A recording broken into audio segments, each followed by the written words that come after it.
Aikari itura ria Tigithi kaunti ya Laikipia makoretwo na ihinda iritu ria wagi wa maai. Thirikari ya Amerika kugerera barothi wayo guku bururi-ini Kyle MC Carter niheanite muigana wa ciringi 700,000 na muoroto wa gukwamura mubango wa gukinyiria aikari maai. I'm happy to be here today, Tigithi, to sign the grant for one of the Ambassador's Self-Help Fund projects.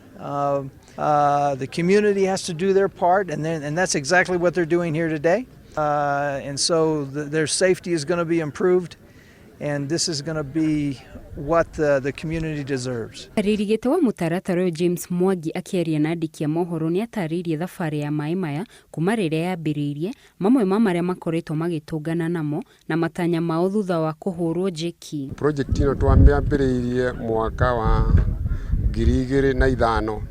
Community guuku ni kundu kumu na besha ona community tutitwanza contribution to kiro registration ya 200. Mwangi akigathĩrĩria ikinya ria kumanyitirira tabarĩra-inĩ ino augite he bata wa miena iria kaingĩ tonaga mbura ĩrũmbũiyo, kuona kaingĩ maai nimo makoragwo marĩ thĩna mũnene kũrĩ aikari na ũrĩithio wa mahiũ nĩguo maroraga igũrũ.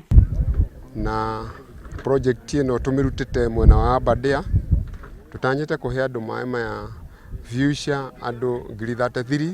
Aikari ni mamukirite ikinya ria kumarehera maai hakuhi na makonania gikeno, amwe magitariria maria makoretwo makigerera magietha maai, makiuga riu ni meguteithika na mahumuke. Turakena ni aria maroka gututeithia ta muthungu cio wa ambassador cio gukita wa Amerika.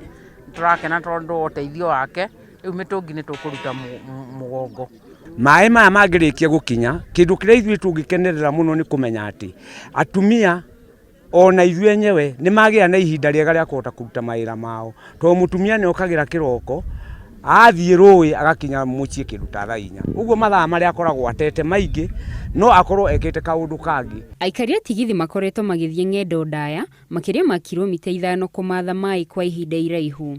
Handũ-inĩ ha Inoro TV, njĩtagwo Gladys wa Johi.